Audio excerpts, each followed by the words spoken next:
congratulations on the engagement. I saw that. Thank you. That's how long ago? It's pretty fresh, right? Yeah. So she actually asked me in November, and she asked me privately, like just one-on-one. And she knew that I wanted to have like the big moment, you know, cause that was something I had always like dreamed of like asking a girl to marry me, you know, that's like a really big deal, especially, you know, being gay. It's like a whole other thing. Like I feel like it's a more special thing because of all the trials and tribulations that we had to go through just to be who we are. And so I had always dreamt of like having that big moment. And so, we had planned this trip for my birthday, which was also our anniversary, because I'm really bad at like remembering things. And I asked her to be my girlfriend on my birthday. And I was like, this way we won't forget it ever.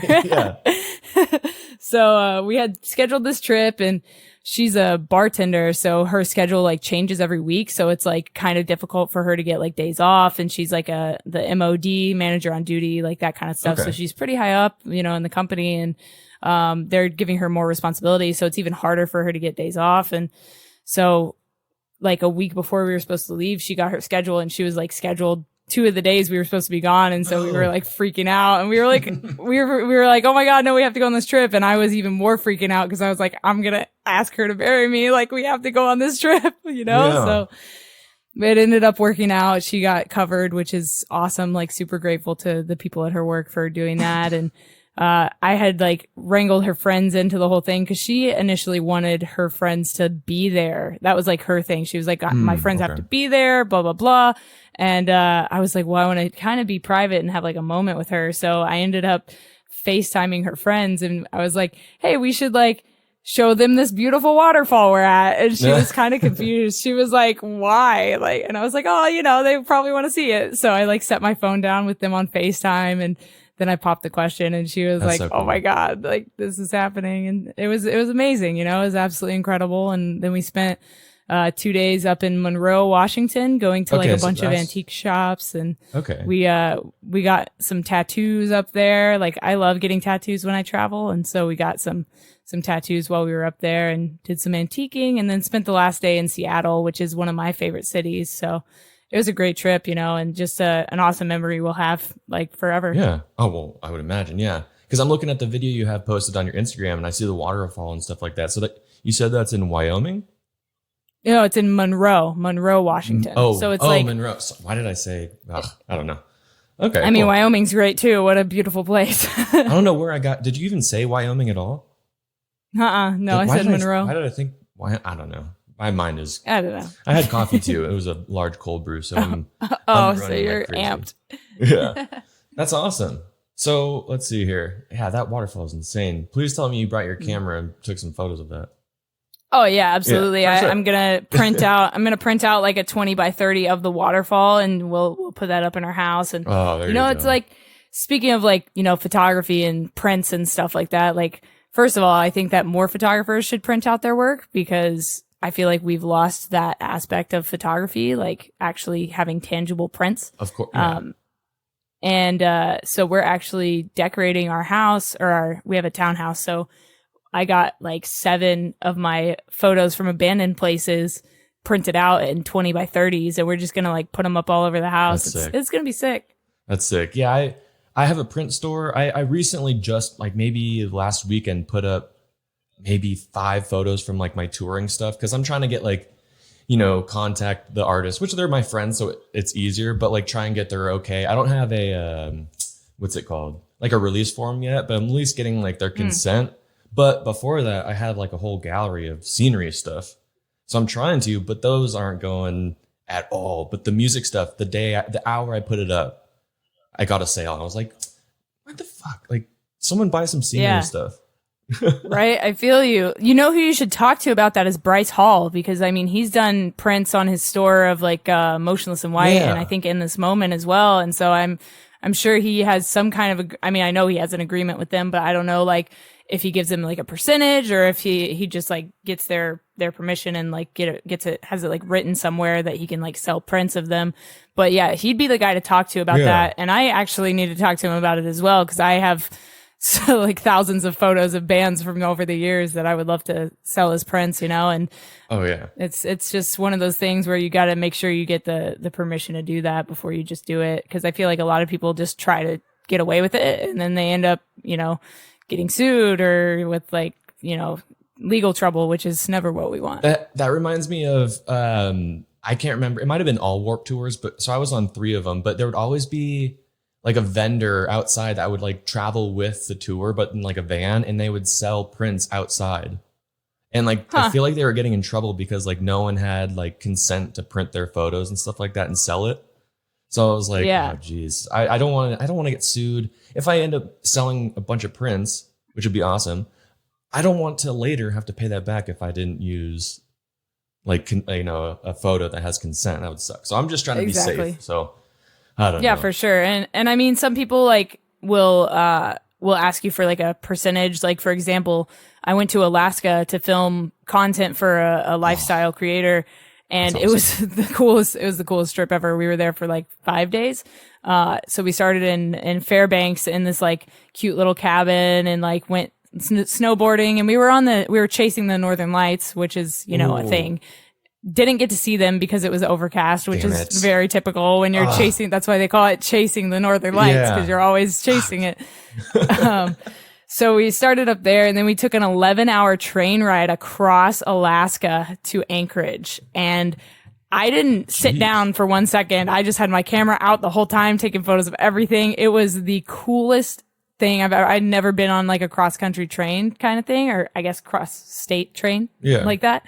But it was amazing. And, when we got to Anchorage, we like went snowboarding and we went to this wildlife conservation, and they had these bears there, like giant bears. And we were like up on this platform so we could like see them. And one of them was like chewing on like an elk spine, like some animal's spine. Right. That's and he brutal. Goes to break it in half, and he just puts it around his foot, and he like pops it, and it like popped in half. And I have this all filmed in like slow-mo, and it was like the coolest thing I ever saw, So I emailed them after the fact, and I was like, hey, I've got some photos of your bears. I would love to sell them as prints. And they were like, oh, okay, yeah, we just request that you give us like 10% of your sales over the course of a year. To go back to the conservation center. And I was like, that's totally fair. So every year I'll like write them a check for like however much I sell. And, I've only ever sold like stock footage of them. So I give them like a percentage of the stock footage that I sell, which is super cool. So there's definitely a way to do it. You just gotta, be smart about it and do it the right way. Yeah, that's it. So going off the stock footage real quick, so you have your personal Instagram, and then you have is it the No Tracers? Yeah. So on that one, it mentioned like you do have a drone, right? Yeah. So I'm a certified drone pilot. So, which I'm jealous. Another thing I need to get. But I feel like once I get like $1,000 to $1,500, it's not going towards that. It's going towards like podcast stuff. But anyways. With the drone stuff, are you doing stock footage for that too? Yeah. So anytime I travel somewhere, I typically take my drone with me. And the cool thing about having a license to fly and having that like certification is that you can get FAA clearance to fly in places that, you couldn't fly normally. Okay. So like, for example, like I was just in Nashville, but I went to Nashville last month as well to work on music, and I brought all my camera gear, and because we were filming the videos. And whenever I travel, I try to make like to a big city. I try to make these POV photography videos. So I'll like walk around the city with my GoPro attached to my chest, and I'll like take photos throughout the city of people or buildings or whatever I see. And I'll pop the photo up on the screen in editing. And it's just like a calm, like, 15 to 30 minute video, just walking around a city, just showing people what the city looks like. I've done Seattle, Los Angeles, Nashville now, Dubai, Abu Dhabi, because I grew up in the Middle East. So I went back there. My dad still lives over there. So I went back there, and as a photographer, got to like capture Dubai, which was so sick. So yeah, so I went to Nashville last month to work on music, like I said, and I have this app called Kitty Hawk, And with Kitty Hawk, you can just put in the GPS location that you want to fly in. So I was like a little bit outside of downtown Nashville, put in my location, submitted for like immediate approval. Usually you have to submit like 48 hours ahead of where you're trying to fly at, just so they can like get clearance or whatever. But sometimes they can automatically approve you depending on how high you're trying to fly. So I like put in my height limit that I wanted to fly at and like all my information, my license number, and then I got approved. So I was able to fly outside of downtown Nashville, like filming the city. Damn. And I'm able to sell that as stock footage, you know, like I can sell that kind of stuff. So anytime I travel somewhere, I always bring the drone with me and try to capture like the area I'm in. Or if I'm exploring an abandoned place, I always like to get aerials of that place because it's insane. You know, it's super cool to see an aerial view of an abandoned building, especially if it's like a hospital or an asylum or a prison, like whatever it is, you know? So yeah, definitely recommend getting drone certified. There's a lot of drone I call them pilots, but they're not, if you're not certified, I don't know if you're considered a pilot, but there's a lot of drone enthusiasts in the industry, especially in live music that have drones that fly over crowds, which is extremely illegal because of liability issues. Yeah. And all of you guys listening to this that fly your drone over festivals, like, you need to first of all get certified, because if you don't, that's like a $5,000 fine. Like, do you really want to pay that fine? Or do you want to do this the right way and just be totally chilling? You know, there's a proper way to go about these things, especially when it comes to like federal laws. Like, you don't want to be messing around with that kind of stuff. Yeah. Well, so what's the process? I mean, I've always been looking at, ever since DJI came out with, you know, all of these cool ass drones. I've been looking into getting one. I'll get one eventually, but you know, maybe once or twice I've looked up like what it takes to get, you know, certified and whatnot. But I guess, what does it take? Like, is it hard? How much? Like, is it a pain in the ass, or is it kind of just, I don't know. So it depends on your time, how much time you have to invest into it. Because, okay, so when I started studying, basically you have to like learn how to fly a plane. Basically, it's a pilot's test, you know, so you have to learn how to take off at an airport. You have to learn how to read a weather map. You have to learn different airspace. And like, there's a bunch of like pilot jargon that you have to learn that like, you don't, it's kind of like your driver's test, or like, you know, taking math in school. Like, you're not really going to use that kind of stuff, but like, you need to know it for like the government's purposes or whatever. So, I took drone pilot ground school. That was, it's an online course. There's hundreds of online courses for like how to get your drone license. But I recommend drone pilot ground school. So I took like 5 months to study. You could probably learn it in like a couple weeks, but I was like traveling and doing all kinds of projects and music and like all kinds of stuff while I was studying to get my drone certification. So go at your own pace. And then once you're ready to take your test, you can go to like, I don't remember the website, but I think on Drone Pilot Ground School, it actually gives you recommendations for like places in your area where you can take the test. And it's usually at like a helicopter training school or like a plane pilot training school. You know, it's at one of those kind of facilities.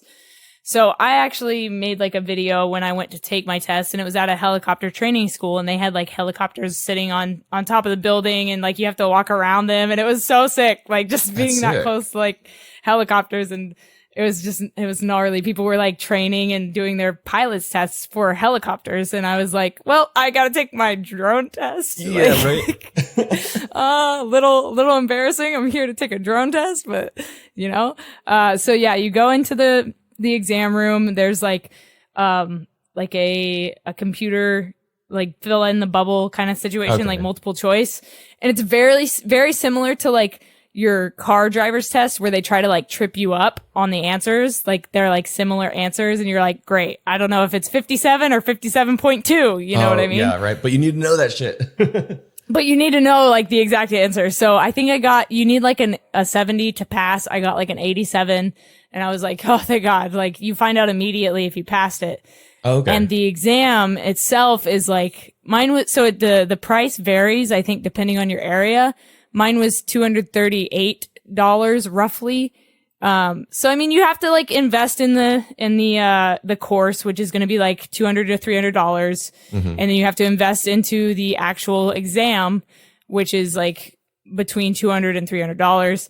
And then you have to get your drone and all that stuff. So, I mean, by the time it's all said and done, you're like $2,500, $3,000 in the hole before you even start doing commercial work. So like, if you want to do this, you have to like be committed to doing it and like find those avenues to make money after the fact, after you get your license.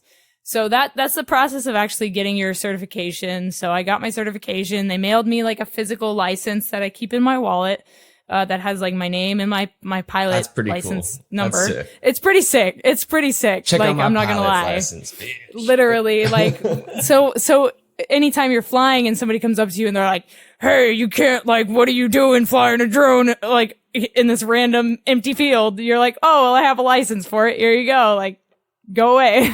Yeah. So it's kind of cool to be able to like flash your license and be like, I'm certified. I got permission. We're good. You know, so that's sick. How does so flying a drone, as far as like, you know, when you do these, and well, I want to talk about it more when you do your, exploring like abandoned places and whatnot.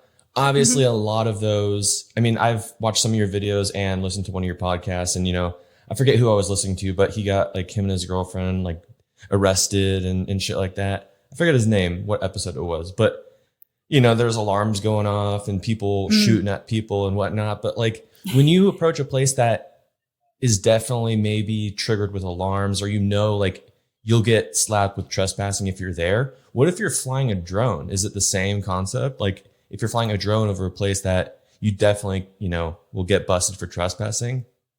So I don't think it is the same as long as you're not physically on the property, but there are places you can't fly over. Like, for example, you couldn't fly over an active prison because that's illegal. But I mean, sense. Like for like abandoned places, I don't think it would be considered trespass. I think they would just tell you to leave and maybe like delete your footage. But like a trick we always have is, when we're leaving an abandoned place, we take our memory cards out of our cameras because Smart. You know, that is a thing that people do. They're like, format your card. And you're like, oh, I can't find it. Or you just put in an empty memory card and then fake format your footage, you know, like there's definitely some secrets to the art of urban exploring that we've learned over the years of doing this. And yeah, my podcast, No Tracers, it's crazy the stories people have on there. Like you said, people shooting guns at people, like dogs chasing people, like meth heads, like being creepy in abandoned place. Like, it's nuts. There's like some crazy shit that has gone on in that show that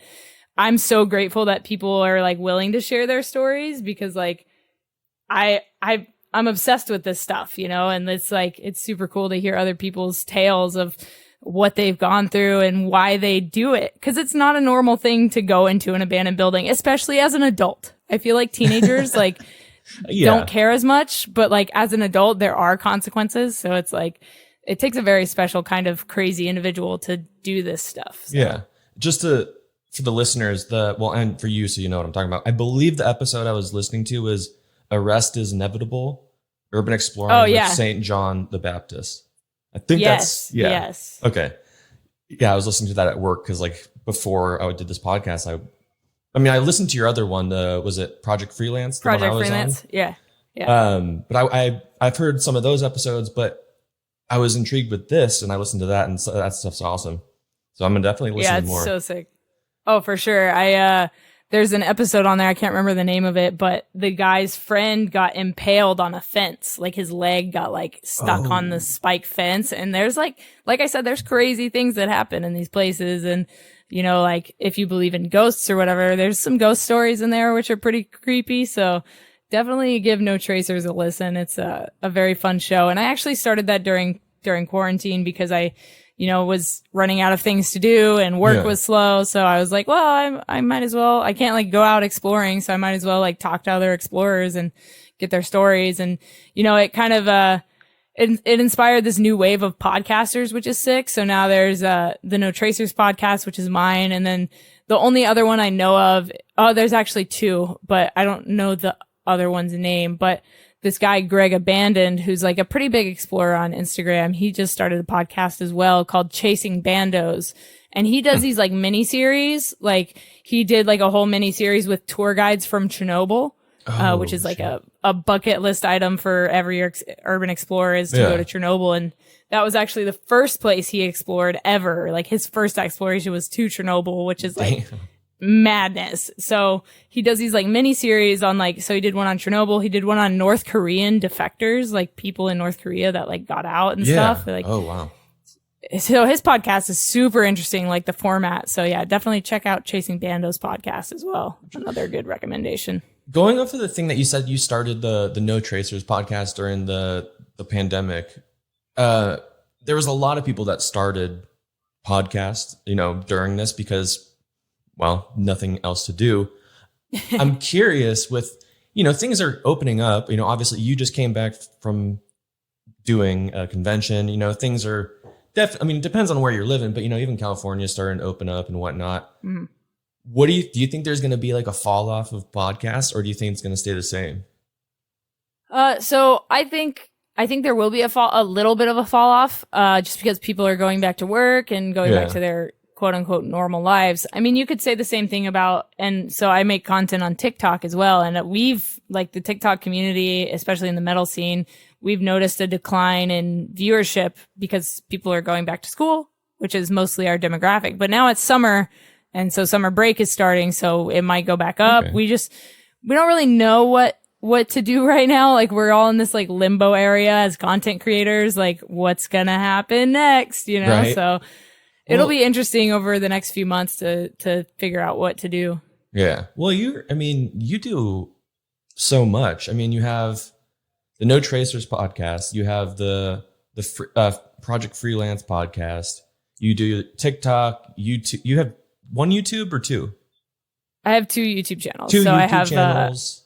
I've got my vlog channel. I've got music. I've got 17 bands. Dude, like.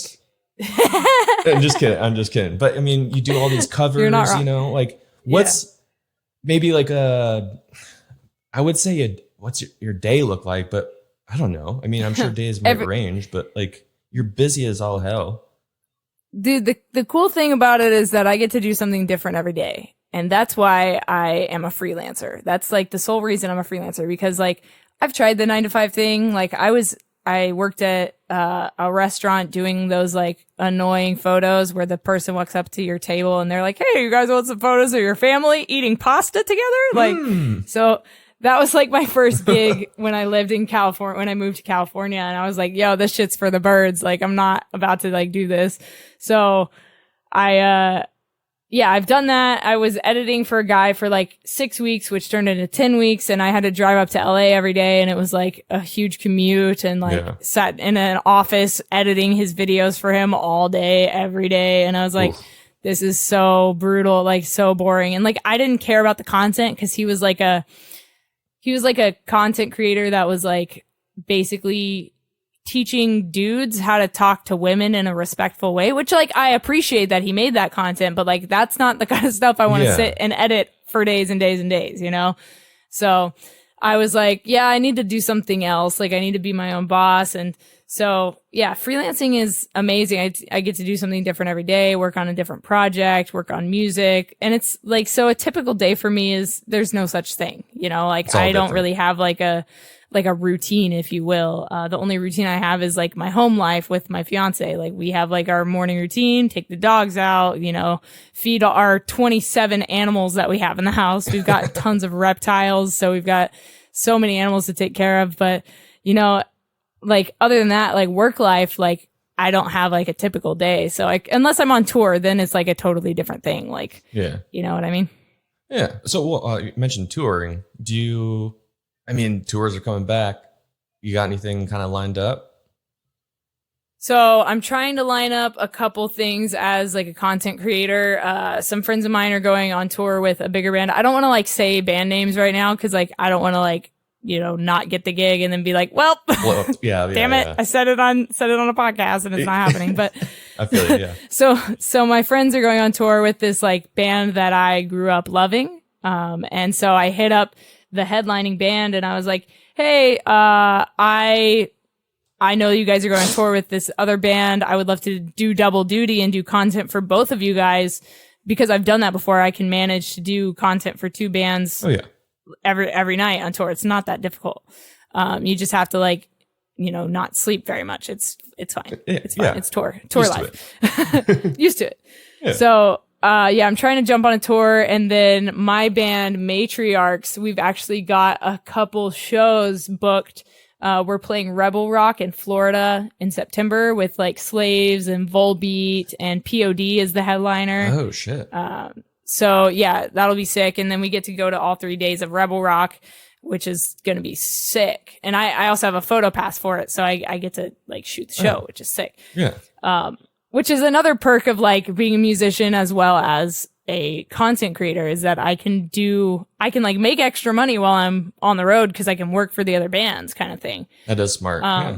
Yeah. And then next summer, so Matriarchs was supposed to go to Europe in like this June. Like we were supposed to be in Europe right now touring, but COVID like canceled everything and they pushed it all to next year. So next summer we have like a European tour we're like booking right now. And I've never toured with a band of my own, so I'm actually really excited to do that. Yeah, I've only ever gone out as a content creator. I've never toured as a musician before, so that'll be super cool. That is cool. Yeah, because I know we haven't really known each other for that long, to be honest. I mean, probably on each other's radar as far as just social media.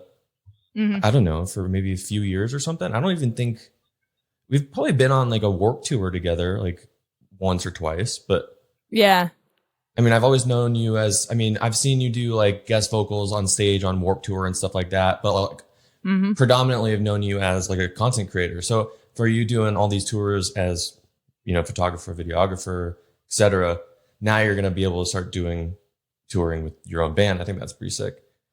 Yeah. And so I'm in 2 projects right now, Matriarchs and my baby, which is like my passion project, Chasing Satellites. Oh yeah. That's right. Which has been around since like 2016.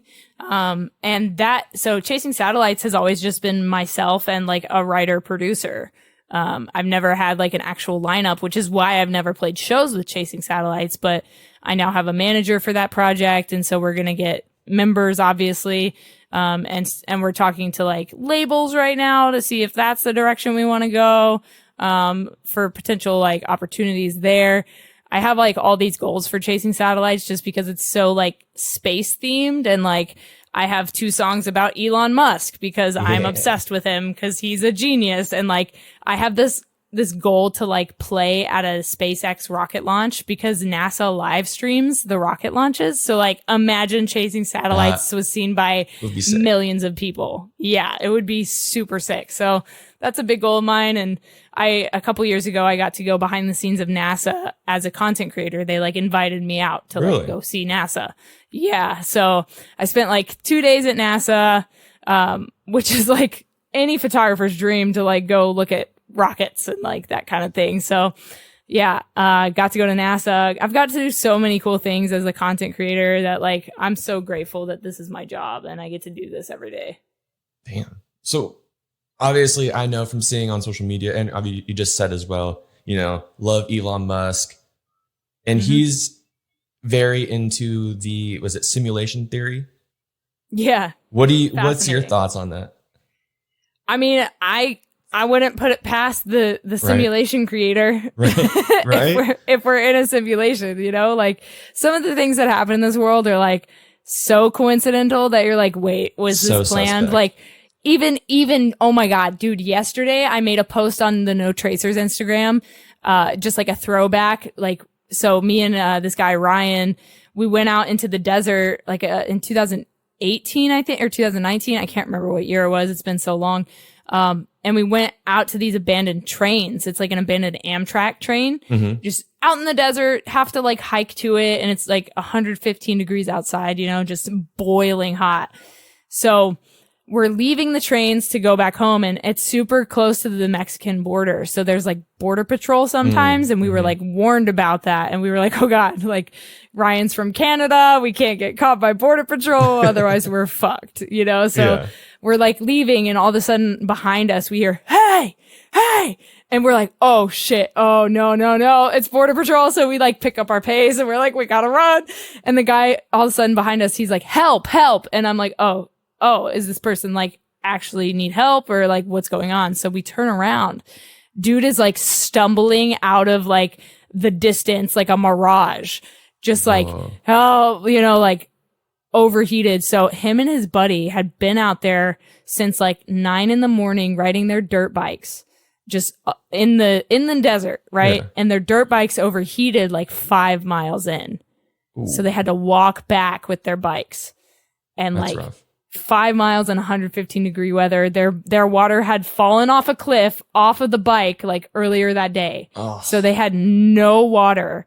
So he like made it, like we like ran over to him and I gave him like what little water I had left because we had been out there for like 4 hours, So gave him my water, and he was like, my friend's like a mile back. Like he had to like lay down because he can't walk anymore. He's like delirious. And I was like, oh my God. Okay.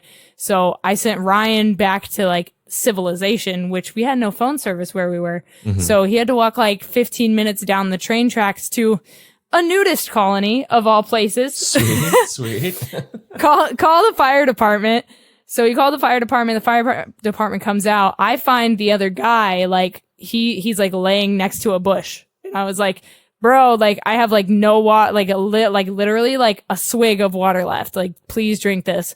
So he drank it. He got up. He was still in his like full motocross gear. And I was like, why are you wearing all of this? Like boots? Like, oh my God. I don't know how he did it. So we get back to the train, and his buddy that we had first met is like butt ass naked in the train because he's trying to cool off, right? So we get to him, and the fire department showed up. They got some water, and they like took Ryan and I ended up leaving, and we were like, you guys are good. You're taken care of. Exchanged information. And because they were like, we would love to like take you out for lunch as a way to say thank you, whatever.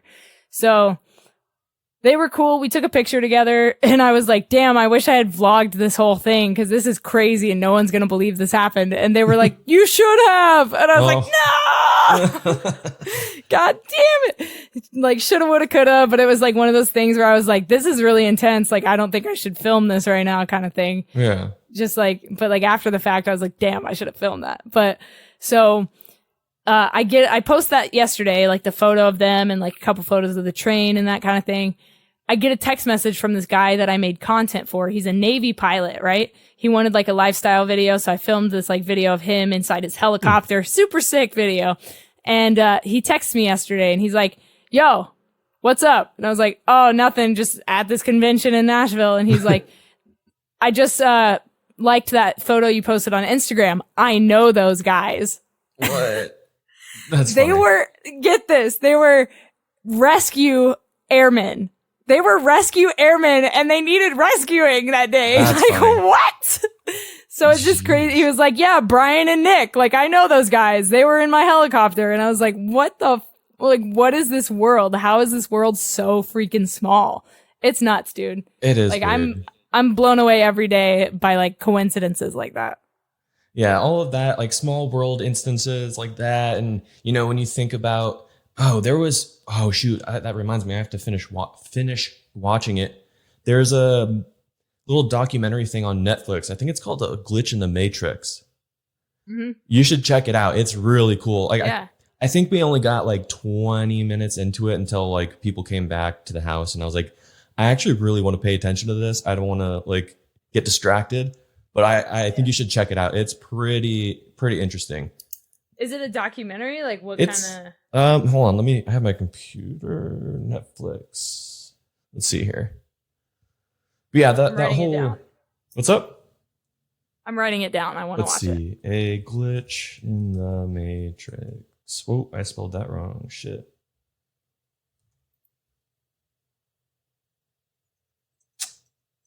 It's somewhere. I can't find it right now. I don't want to.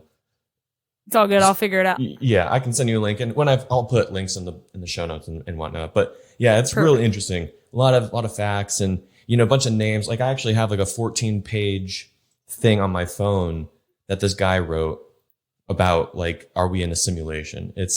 I haven't read it yet, but it's interesting to think about because I mean, with aliens and supernatural, all the supernatural, like we can't be the only people in this entire universe, but like the whole idea of like a greater power being like the controller of all of us, and almost like we're like ants in an ant farm and the owner is just keeping track of us. And what if one day the owner of the ant farm wants to get a magnifying glass and start just zapping fools or burning it, or just leave entirely and abandon the ant farm? It's like, what if he already did? What if he already did leave the ant farm? Right. And we're just on our own, just killing each other out here. Right. And then like aliens and whatnot are just the other owners of other ant farms. And they're like, nah, this ant farm is full of stupid people. Like, let's not mess with them. Yep. There's also this theory that I have, and I'm sure it's like a widely known theory because I can't be the only one that thinks this, but like, I think that, okay, so like, I'll give it to you like this. So we're trying to go to Mars, right? Mm-hmm. When we get to Mars, we're going to be the aliens. Yeah. Think about that. So like, what if our ancestors came from another planet? Like, what if our ancestors were actually aliens? Trippy. Yeah. And we like for example, because like Mars, like they were like, they could have lived on Mars. Like, what if they were on Mars and came here and now we're trying to go back? Like, it's just this like crazy concept that like, you never know what could happen. I had to look it up real quick to make sure, but I saw maybe the other day, there's a petition. And I think right now I'm looking up on Google, it says there's 41 or more than 41,000 people have signed a petition to stop Jeff Bezos from returning to Earth after his trip to... Have you seen that? No, but that's hilarious. Yeah, there's a petition. God. That's hilarious. Wow. That's crazy. Wow. People really don't like that guy. No, that's hilarious. Yeah. Nuts. World's crazy. One thing, and if you don't want to talk about it, I know you don't have to. I saw some of your YouTube stuff and you've talked about it before, but I really wanted to ask about your top surgery. Yeah, dude. Is that okay? Ask away. I'm just I would love. Yeah, of course. It's a huge thing. Sure. There is a YouTube video. I mean, obviously, I want to direct people to watch that because, well, got to get them views, But get those views. I mean, how did that go? I mean, I remember seeing in the video, you wanted to do this for, a very long time, but maybe kind of like reiterate, yeah, sure, from start to now, I guess. Yeah. So, when I hit puberty, I was super uncomfortable with like my chest. I just always have been. I was like, these boobs these boobs aren't made for walking. You know what I mean? Like I felt like they looked weird. I felt like they felt weird. Like I just like wasn't about it, and I didn't know what to do about it. And when I was, 17 or 18, I met my first trans person. And he didn't have top surgery at the time. He was, living as a female. Cause we were teenagers and we were also in Dubai. So it wasn't like we could be like gay there, So it was like, it was kind of difficult living in the Middle East as like a gay person, just because we had to like sneak around and we couldn't be our authentic selves for fear of getting arrested or deported or beaten up or shot or, a whole slew of possibilities. But so I met my first, trans guy. So, he told me that he wanted to get top surgery. I was like, oh, what's that? Like, I've never heard of that. And, explained it to me and I was like, oh my God, like, that's exactly what I want. That's exactly what I want. Like, I feel like that would make me feel so much better in my own skin. And I decided to wait like 10 years to get it because I was like, I want to make sure this is like a life-changing thing. Like you're completely altering your body. Yeah. And it's also, like I said in my video, there's a lot of reasons people get top surgery or double mastectomies, which is like the medical term for it. You could do it for breast cancer prevention, or if you do have breast cancer, it's a way to like, kind of like get rid of it in a way. Yeah. And I was doing it for body dysphoria issues because I was so uncomfortable with my chest for so long. So, let's see, last year I decided to like pull the trigger on it. I was like, I have enough money to do this now. Like I'm in a good place in my career where I can afford to do this without like needing to do a GoFundMe to ask people to help me with it. You know what I mean? Yeah. And that was something like people ask me all the time, like, oh, why don't you do a GoFundMe to help with your medical bills? And I'm like, because I feel like this is something I needed to do for me that I needed to fund myself. How much was it, if you don't mind me asking? So yeah. So after everything was said and done, it's about an $8,000 bill. Really? Yeah. I thought it was going to be like 10. I thought it was going to be like 10 or 12. Yeah, 8,000 is 8,000, but I mean, like when I think of that, I'm like, oh, that's going to be up there. But considering that's not that, I mean, it's not that bad. I don't have $8,000, but that's right. Well, yeah, okay. You know, I kind of got lucky. Dogecoin actually paid for like a quarter of my surgery. Shit. Yeah. That's awesome. So, yeah. So, going back to it. So last year I started speaking with a gender therapist, to kind of like get like the psychiatrist's point of view. So we determined together that my best option was to get top surgery for my own comfort. Right. So, they helped me find a surgeon, and I did everything through I have insurance with a hospital called Kaiser. Yeah. Kaiser Permanente. So it's like huge out in California. They're all over the place. But, so I did everything through Kaiser. So gender therapist through Kaiser. Surgeon is actually a Kaiser surgeon, which is super cool. Like it's cool to find surgeons in like big, well-known hospitals that do things like top surgery for non-binary and trans people, because like, we're a very overlooked part of the population, I feel. Mm-hmm. So it can be hard to find doctors and surgeons and therapists that actually care. But thankfully, I live in California where it's very progressive in that way. Yeah. So found a surgeon that was like willing, you know, and happy to do the surgery. So met with him, and then we scheduled like consultations and figured out what kind of surgery to get, because there's like 2 different kinds. You can either get like what I got, where they like, so he basically cut around my nipple. I don't have nipples now. Like I opted out of that for like several reasons. Mostly because I'm going to get a giant torso tattoo, so you wouldn't see them anyway. And like sometimes the nipple doesn't heal properly and it will fall off, or you know, things like that. That in the video, and I was like, oh shit. Yeah, like sometimes your body can reject that. So I was just like, you know what? Screw it. Like, I don't want to. Because I mean, I've seen, you know, through social media and whatnot, I've seen people posting about, you know, their shirtless photo after they got top surgery and whatnot. And I've noticed most of the time there is no nipple. And I never asked, because I was just like, huh. And then kept scrolling, you know, it wasn't too much of it. I was like, oh, that good for them. You know, they did something that they really, you know, either they needed it as far as, you know, cancer or whatnot, or in their situation, you know, I was like, oh, okay, they did their thing. That's awesome. You know, didn't ask about the nipples, but in your video on Instagram, or sorry, on YouTube, you were talking about that. And I was like, no shit. Okay. So there's like there's multiple reasons on why. So that's interesting. Exactly. Yeah. So, when we like scheduled the surgery, it was supposed to be in February, and I'll actually like talk about this as well. So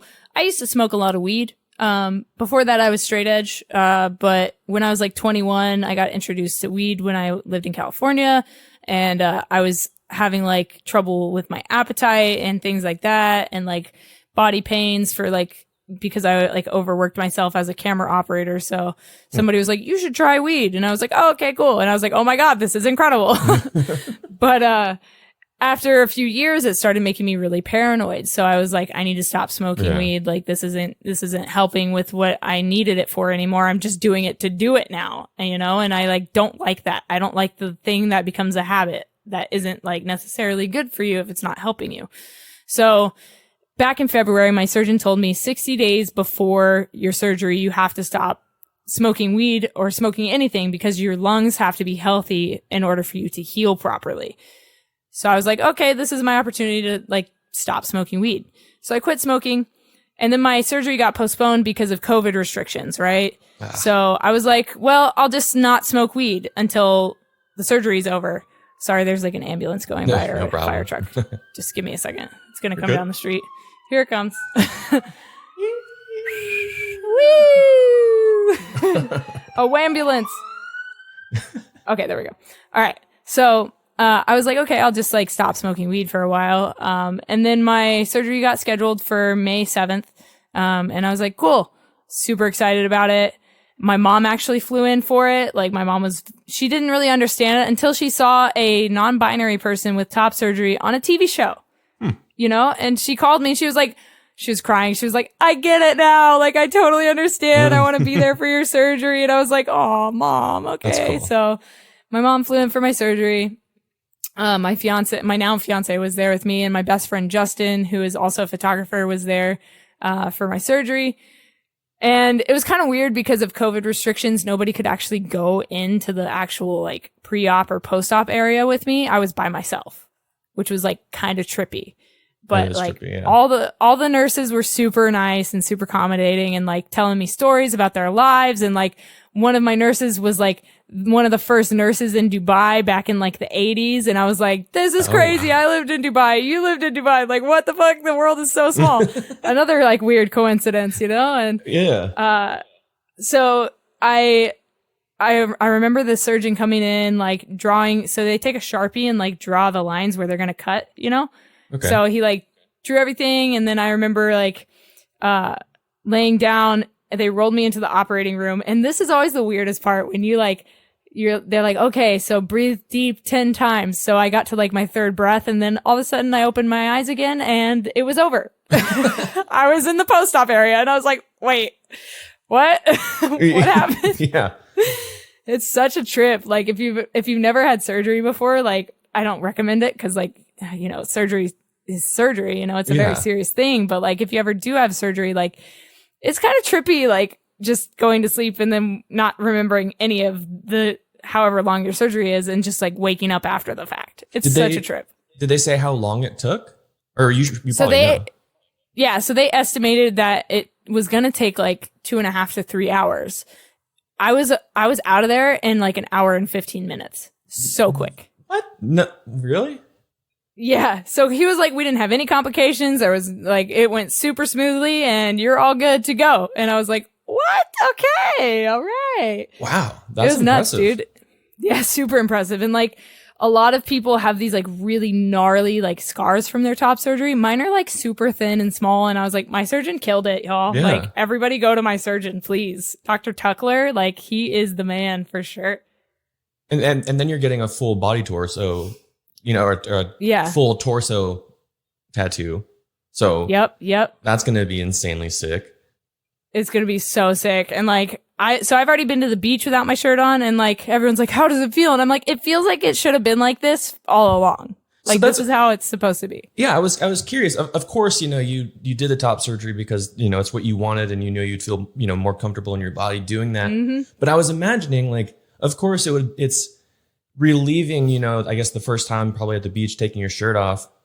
Like, but was there any other feelings of like, whoa, this is weird? Like, of course it's weird, but like at not first, right. Yeah, kind of. But like at first I was like, am I going to make other people uncomfortable? But like nobody looked at me weird. Nobody like said anything weird. And like, I feel like people just either assume I'm trans or assume I had a double mastectomy for like, because, and I hate to say it because like I had cancer or something like that. I feel like people are very understanding of like, especially in Southern California where I'm at, like people are very understanding of like top surgery and double mastectomies and things like that. Now, if I was in like North Carolina, I feel like I would get some questions or like, why do you have your shirt off? Like that kind of stuff. Yeah. But, no, it's been very cool. You know, it's been very cool and very relieving. And now that it's like hot and summer, like I'm just like chilling with my shirt off and like I feel great. You know, That's I feel awesome. so happy and like I love that I don't have nipples. I feel like I look cool as fuck and I can't wait to get this torso tattoo.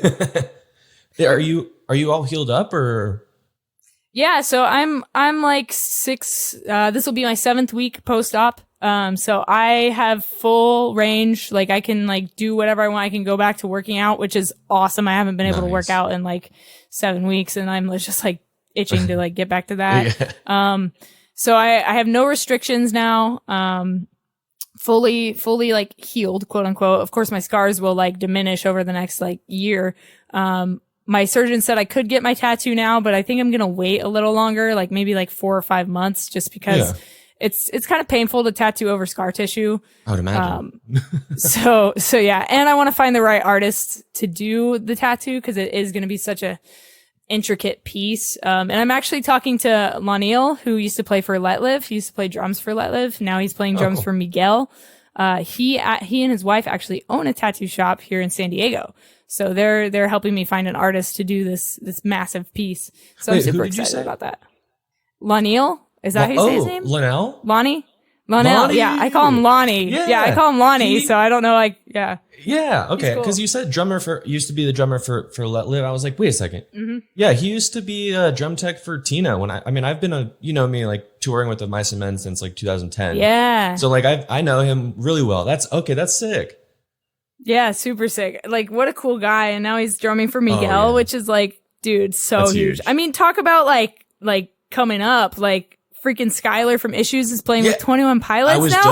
I was literally you mentioned that, and I was gonna say, well, how about Scott? Like, that's insane, dude. Yeah, I hit him up. Really cool. I was like, yo, Sky, like, this is such a sick opportunity for you. How did they get a hold? Like, how did this work? And he was like, oh, I was literally at Walmart and I got a cold call from them, and they were like, do you want to play bass for us? What? That's pretty funny. That's so random. Such a trip. It's such a trip. It's kind of interesting. I don't think a lot of people would understand, or I guess believe, that most of the jobs you can get, I mean, it's just a random call out of nowhere. Like, so true, dude. The biggest music video I've done so far was for Lacey Sturm, who used to be in Flyleaf, and now she does her solo thing, right? That's cool. So, I toured with Escape the Fate and New Year's Day in like 2015, 2016, and as a content creator. Yeah. And they were doing the summer festival run as well as a tour. So they were like doing cities and then they jump on the festivals, right? And Lacey was just starting to debut her like new music and stuff, was working on an EP. And I love Lacey as like a metal screamer myself. Like, I looked up to Lacey when I was a teenager. Flyleaf was huge back then. Mm-hmm. And so I started photographing her sets and like interacting with her on these festival dates that she was playing with Escape the Fate. And then like 2 weeks before our tour ended, we were at a Benihana. We were eating like, amazing food. And I get a phone call from her manager. And I was like, hey guys, I don't know what this is about. I got to step outside. So I go outside to answer the phone, and her manager Dubs was like, yo, when's your tour end? I was like, oh, it ends in 4 days. He was like, okay, you want to fly out to Pittsburgh and film Lacey's first music video for her single Rot? And I was like, what? Yeah. I'll be there. They were like, this is our budget. I was like, cool. Can we use like half of that budget to pay for new camera lenses? Because like, I need new gear. And they were like, for sure. No worries. Just let us know what you want. We'll get it for you. Damn. And I was like, this is the coolest thing ever. So flew out to Pittsburgh, filmed her video in an abandoned glass factory. Bro, whoa. What a cool spot. It was cool. We got kicked out at the end of the day by the cops, but like, we got the video done. That's so on brand for you. Music, I know. Video, abandoned place. Dude. Call it a day. So crazy. It's so crazy. And like, I try to use abandoned places as the backdrops for like a lot of the music videos I do. I've done like 4 or 5 or 6 music videos in abandoned places now. And it's always so much fun to be like allowed to be in abandoned places for that kind of stuff. Even the ones we're not allowed to be in. It's just super cool. But,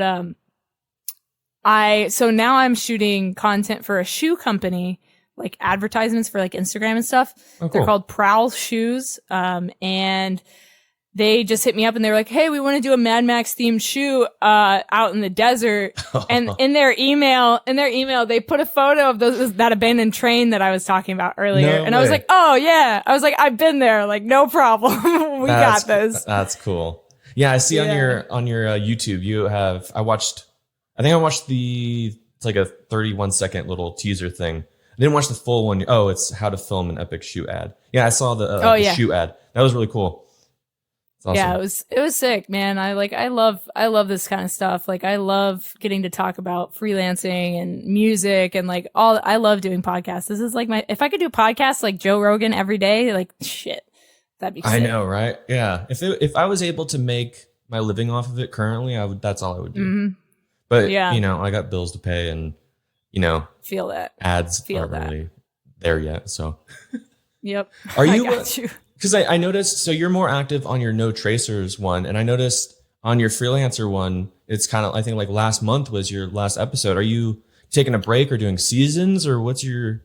Yeah, so I kind of broke it up into seasons, and I usually was like super consistent with it. I did like 7 seasons in a row without taking a break, and then I was like, I don't know who to interview, so I'm just gonna take a hiatus right now. So I kind of took like a hiatus for a couple months, and now I'm actually back into it. Found a bunch of guests. Oh, sick. And now I'm asking like my guests, like, do you have anyone you would recommend for the podcast? Which is like a way of networking as well, So they're like recommending their friends and their colleagues. So I have like a whole list of people to interview now, which is super rad.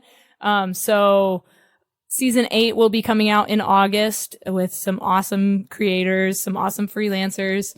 Very excited about that. And I'm always looking for new guests on the podcast. So if anybody has recommendations, please hit me up and let me know. I would love to have your friends and people on the podcast. Yeah, and I definitely would love to do another one, because I know we're, I still have stuff to do today. I just moved to Idaho, and basically right after this, we're taking out the master room bath, or the toilet. So of course I would love to go much longer. I know you and I could probably talk for another hour or two, but because we didn't even scratch the surface on your No Tracers, abandoning or exploring abandoned places.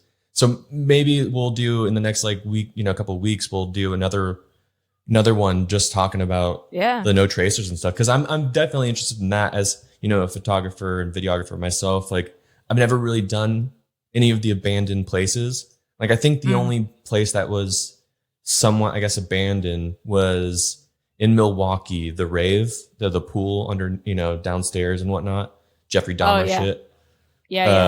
But maybe let me listen to more of your No Tracers podcast, and I'll listen to some of those stories, and then we can come back on my podcast and talk more about that. Yeah, that'd be sick. I would love to. Definitely check out like the first 9 episodes. Like, you don't have to listen to all of them, but like the first 9 is like my story, like how I got into it, and we can talk more about that. And like I talk about like tips and like gear that you should have and like all that kind of stuff. So No Tracers. On on Spotify. Oh, well, I know it's on Apple Podcasts because that's where I listen to it. Yeah, Apple, Spotify, Anchor, and on the Just the Letter K YouTube channel, I make like a video version with my guests' photos. So I'll do like a slideshow with the audio kind of thing. So yeah. Awesome. Sweet. Well, just because I have to go tear out a toilet here in a few minutes.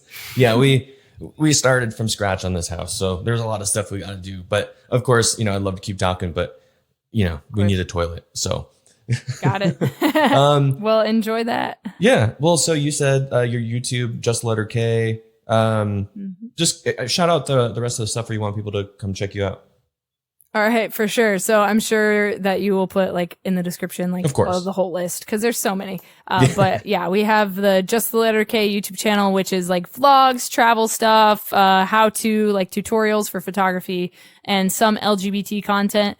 And then I have the K the Screamer official YouTube channel, which is where I put my covers and my music. That's also my TikTok handle. And my Twitch handle. I'm starting to do like more live streams, like live vocal tracking on Twitch, which is fun. Oh, that's cool. And then my personal Instagram is just my name, K Enagonio. And then No Tracers is my photo video Instagram, and that's pretty much it. I'll probably just give you my beacons.ai link. Actually, just gonna say, because I have that open, I might just link that in the notes, because then they can go and look up everything. That might be better than that's probably the best. A hectic than a list description. Well, sick. Sure. I mean, I appreciate you. Taking the time to talk to me, especially after your travel hassle, being tired. Of course. So, of course. Thank you for having me. It's always a pleasure to talk to you, and we'll have to get you back on Project Freelance here in the next couple weeks, man. Honestly, let me know anytime. I'm down. For sure. All right. I'll talk to you soon. Okay. All right. Sounds good. Take care.